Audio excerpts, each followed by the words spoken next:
Hello বন্ধুরা, আজকে আমি বিএ ফিলোসফি পাসে এবং অনার্সে একটা চ্যাপ্টার পড়াবো, নিরপেক্ষ ন্যায় ও চিত্র। যারা পাস নিয়ে পড়ছো তাদেরও এই চ্যাপ্টারটা আছে, এবং যারা অনার্স নিয়ে ফিলোসফি পড়ছো তাদের তো অবশ্যই এই চ্যাপ্টারটা করতে হবে।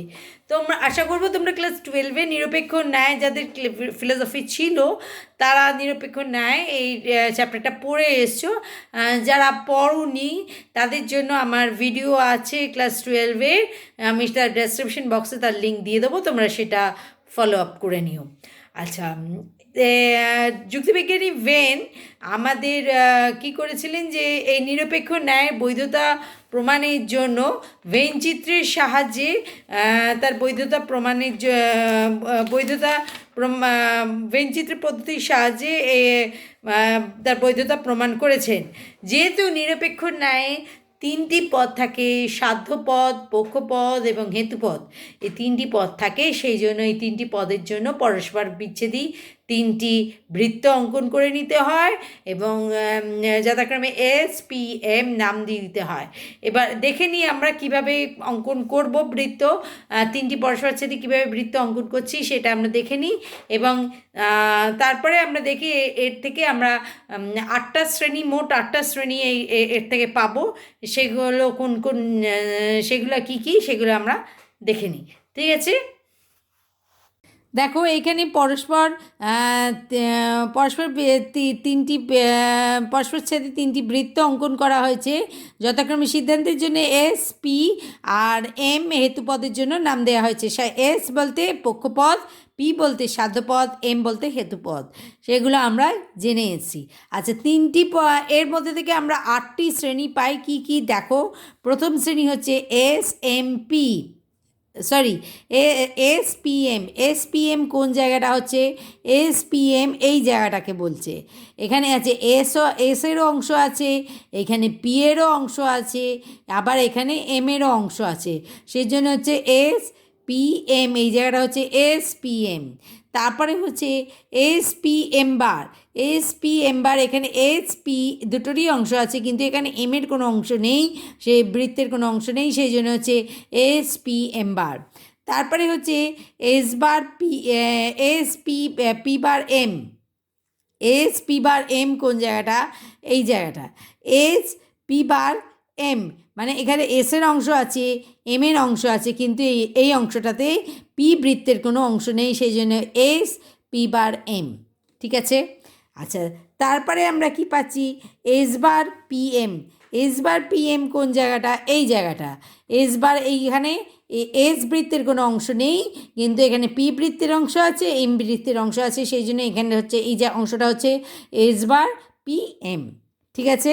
আচ্ছা, তারপরে হচ্ছে SP বার M বার।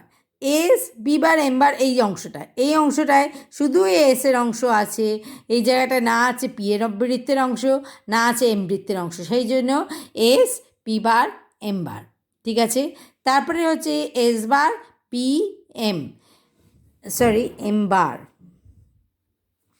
এই অংশটা হচ্ছে S বার PM বার। এই জায়গাটাতে S বৃত্তেরও কোনো অংশ নেই, M বৃত্তেরও কোনো অংশ নেই, শুধু P বৃত্তের অংশ আছে, সেই জন্য এই জায়গাটাকে বলা হচ্ছে SPM বার। ঠিক আছে। তারপরে হচ্ছে S বার P বার M। S বার P বার M বলতে এখানে S বৃত্তেরও কোনো অংশ নেই, P বৃত্তের কোনো অংশ নেই, শুধু M বৃত্তের অংশটুকু রয়েছে, সেই জন্য এই জায়গাটাকে বলা হচ্ছে S বার P বার M। আর একটা যে শ্রেণী পাই সেটা হচ্ছে SP বার M বার, সরি S বার P বার M বার।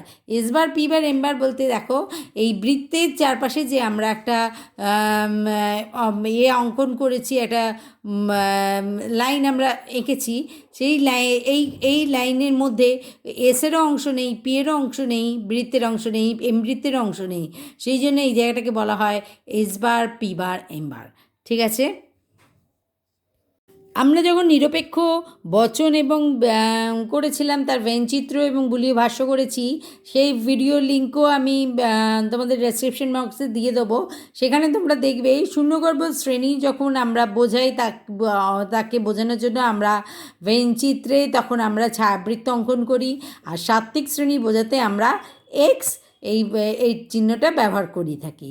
যদি বলা হয় সকল এম হয় পি, মানে এটা হচ্ছে এ বচন, এ বচনের আমরা বুলিয় ভাষ্য কি, M P bar is equal to zero. M P bar is equal to zero মানে কি, S bar M P bar, আর একটা হচ্ছে এস এম পি বার।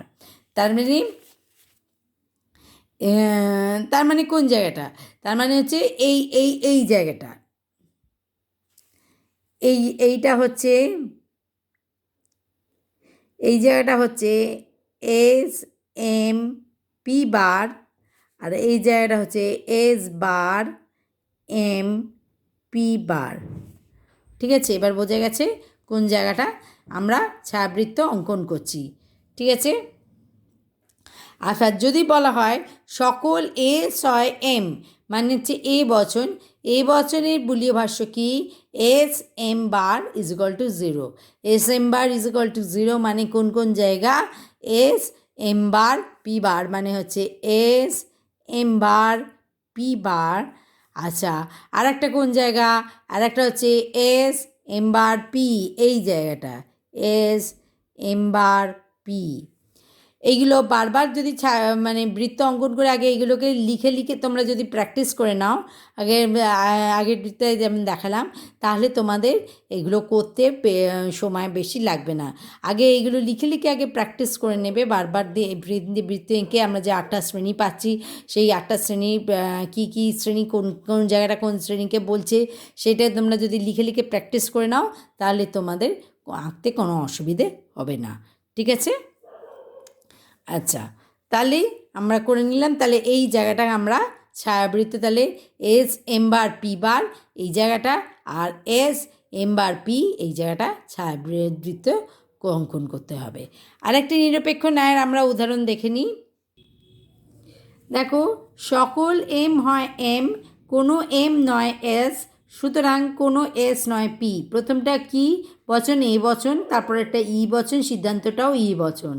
আচ্ছা, তাহলে পি এ বচনের বুলিয় ভাষ্য কি, P M bar is equal to zero. E এর বুলিয় ভাষ্য কি, এম এস বা M S is equal to zero. আর পরেরটা সিদ্ধান্ত, সিদ্ধান্তের বুলিয় ভাষ্য কী হবে, S P is equal to zero.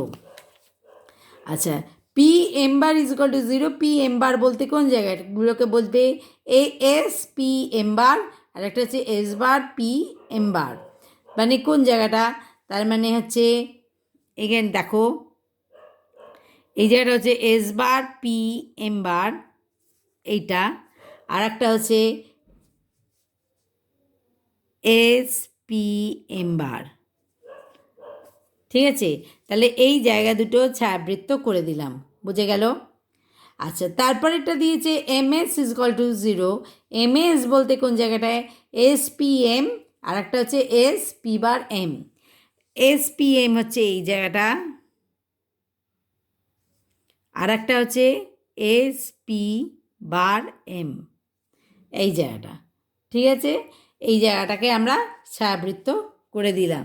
এইবার আমাদের এটা কি হচ্ছে, যে প্রধান আশ্রয় বাক্যের জন্য আমরা এর একটা ব্যাখ্যা লিখতে হবে, এই যুক্তিটা বৈধ কি না সেটা দেখতে হবে। আচ্ছা, সেটাকে কি করে আমরা দেখব সেটা দেখো।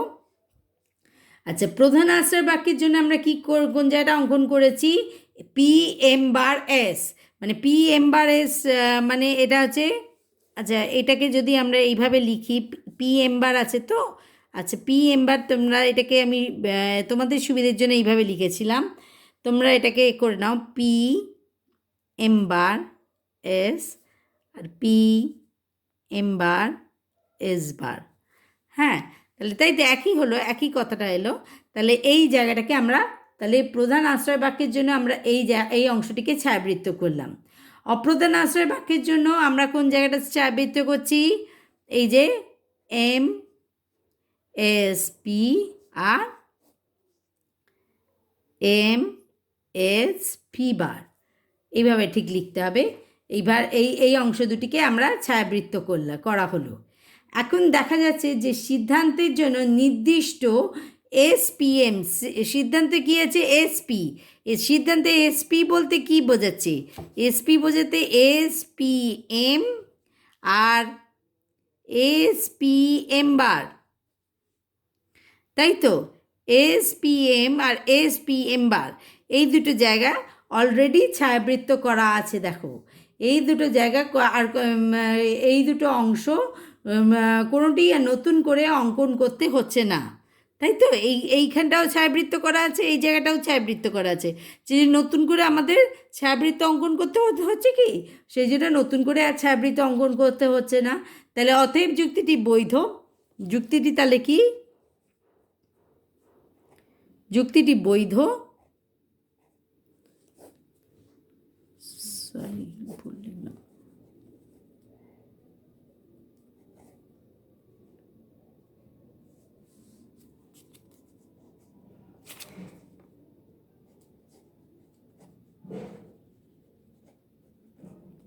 বৈধ।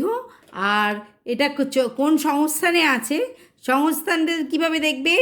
এর মানে হেতুপদের অবস্থান থেকে আমরা সংস্থান নির্ণয় করি। এটা চতুর্থ সংস্থানে আছে, আর এটা চতুর্থ সংস্থানে, সরি খালি ভুল হয়ে যাচ্ছে বানান।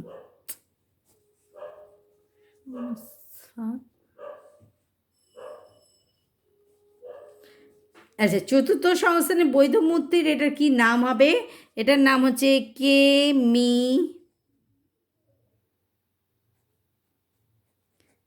নিস।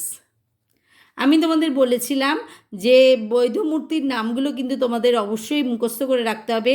এটা কিন্তু আমি বারবার বলছি, আমি ক্লাস 12-এর ক্ষেত্রেও বলেছি এবং তোমাদের ক্ষেত্রেও বলছি, বৈধ মূর্তির নামগুলো কিন্তু তোমাদের অবশ্যই মুখস্থ করে রাখতে হবে, ঠিক আছে? মানে AEE, ঠিক আছে? আজকে আমরা কিভাবে ব্যঞ্চিত্র অঙ্কন করতে হবে, কোন শ্রেণী বৃত্তের 8টা বৃত্তেতে, 3টি বৃত্তে থেকে 8টা শ্রেণী আমরা পাই, সেগুলো শিখেছি এবং কোন বৃত্তের কী নাম সেগুলোও আমরা দেখে নিয়েছি এবং কোন শ্রেণীটা কোন জায়গাটায় নির্দেশ করে সেটাও আমরা দেখে নিয়েছি। আচ্ছা, আমি একটা দুটো উদাহরণ দিয়ে দেখিয়ে দিয়েছি আগে, যে নিরপেক্ষ ন্যায় কীভাবে বৈধতা, পরের দিন আমরা বা বচন দিয়ে আমরা সেটাকে করব, যেভাবে তোমাদের পরীক্ষায় আসে ঠিক আমরা সেইভাবে আমরা করে দেখব। আজ এই অবধি এখানেই ক্লাস শেষ করলাম।